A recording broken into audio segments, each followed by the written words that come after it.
लखनऊ में समाजवादी पार्टी के राष्ट्रीय अध्यक्ष अखिलेश यादव की प्रेस कॉन्फ्रेंस। फूलमालाओं से समाजवादी पार्टी के राष्ट्रीय अध्यक्ष अखिलेश यादव का स्वागत कर रही हैं कार्यकर्ता और पार्टी के नेता। सरदार भाई पटेल की जयंती हम सभी लोग आज मना रहे हैं। पीडीए समाज के लोगों को परेशान किया जा रहा।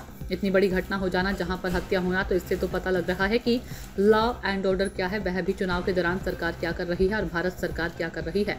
बिहार में हुई दुलार यादव की हत्या को लेकर अखिलेश यादव का बयान। इतनी बड़ी घटना हो जाना, जहां पर हत्या होना, तो इससे तो पता लग रहा है कि लॉ एंड ऑर्डर क्या है, वह भी चुनाव के दौरान सरकार क्या कर रही है और भारत सरकार क्या कर रही है। मॉडल और समय के हिसाब से जो पढ़ाई और टेक्नोलॉजी है, अगर उसे तरह की यूनिवर्सिटी बने सरदार पटेल जी के नाम पर, तो वह हम लोग बनवाने का काम करेंगे। आने वाले समय में उनके सम्मान के लिए भी कोई बड़ा काम और भी करने का काम करेंगे। अखिलेश, गन्ना मूल्य में इतनी वृद्धि हो जिसमें किसान खुशहाल हो। अखिलेश यादव, सरकार ने कुछ दाम बढ़ाए, वो भी इतनी देरी से। बहराइच की गन्ना मिल किसानों का करोड़ों लेकर भाग गई। गन्ना मूल्य और भुगतान करने का विज्ञापन अंग्रेजी अखबार में छापा। बताओ कितने किसान अंग्रेजी में ये जानकारी पढ़ पाएंगे। जितना भ्रष्टाचार इस सरकार में हो रहा है, उतना कभी नहीं हुआ। हमारी मांग है कि इतनी बड़ी प्रक्रिया में जाति पर एक अतिरिक्त कॉलम शामिल किया जाए। इससे जाति जनगणना कराने, बेहतर नीति निर्माण और कल्याणकारी योजनाओं के क्रियान्वयन में मदद मिलेगी।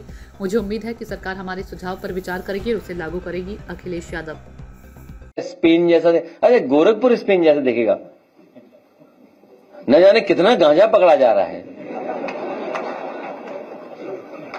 पूरे उत्तर प्रदेश में। हाँ, उससे तो मिलता है स्पेन थोड़ा बहुत स्पेन की लाइफ से थोड़ा बहुत मिलता है, हालांकि इसमें बुराई मान जाए कोई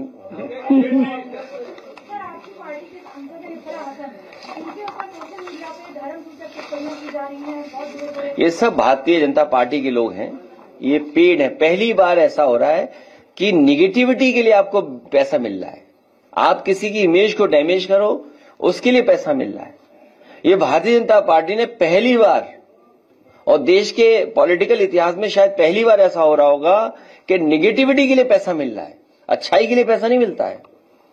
अखिलेश जी, मल्लिकार्जुन खड़गे साहब का एक बयान आया, उनका मेरी निजी विचार है, मेरा आरएसएस बैन होना ही चाहिए। मैं एक काम करूं, मोबाइल लाए हो ना अंदर, मोबाइल लाए हो ना अंदर, आप चैट जीपीटी पे चेक करो क्यों बैन किया था सरदार पटेल जी ने। चेक इट आउट, चेक करो ना। हैं, आप घबराए हुए हैं, देखो। अरे चैट जीपीटी चेक करो ना क्यों बैन हुआ है, क्यों।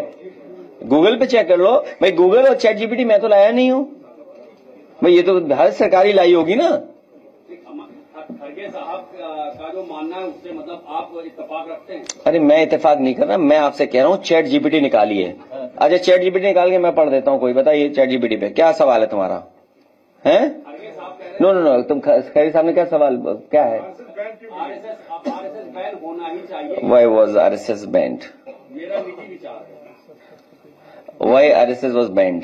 राष्ट्रीय स्वयंसेवक, देखो जो चैट जीपीटी बता रहा है, अगर मैं उसको ट्रांसलेट कर दूं आम और आप वही माने, तो राष्ट्रीय स्वयंसेवक RSS बैन 3 बार हुआ इंडियन हिस्ट्री में, 3 बार। हिंदी में इनसे पढ़वा दें, अंग्रेजी में हम पढ़े दे रहे हैं, हिंदी का अंग्रेजी हिंदी ट्रांसलेट करते रहेंगे, ठीक है। एक तो महात्मा गांधी जी को 30 जनवरी 1948 by Nathuram Godse, who had earlier been associated with the Hindu Mahasabha and had link with RSS. तो दोनों संस्थाओं को बैन किया था सरदार पटेल जी ने, दोनों संस्थाओं को। और उन पर इल्जाम था कि उन्होंने राष्ट्रपिता महात्मा गांधी की हत्या में उन साजिश की है। और उस समय the government led by Jawaharlal Nehru ji and Vallabhbhai Patel जी 4 जनवरी को इंडियन पेनल कोड 188 के तहत बैन हुए थे। तो ये तो चैट जीपीटी बता रहा है, हम थोड़ी बता रहे हैं। अब केस कर दो चैट जीपीटी पे, अगर कर सकते हो तो कर दो। और क्या पूछना है बताओ, आई आस्क। हाँ, अब देखिए क्यों, अब हाँ, अब जो सवाल आप पूछ रहे हो उस सवाल का नेक्स्ट जवाब है, the ban order accuse the RSS of spreading communal hatred and violence. बताओ आज फैला रहे हैं कि नहीं फैला रहे हैं?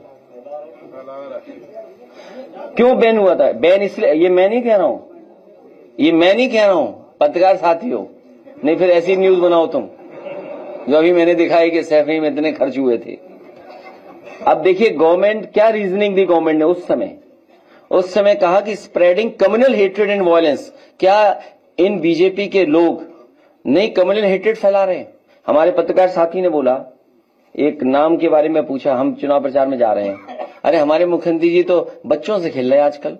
सूचना इंडिया के सभी दर्शकों को बधाई। अब आप सूचना इंडिया देख सकते हैं जियो टीवी चैनल नंबर 4053 पर भी। साथ ही सूचना इंडिया के सभी सोशल प्लेटफॉर्म इंस्टाग्राम, फेसबुक और ट्विटर से जुड़े और पाएं आपके क्षेत्र से जुड़ी हर एक खबर। अगर आप खबरें पढ़ने में दिलचस्पी रखते हैं तो अभी लॉग इन करें www.सूचनाindia.co.in पर।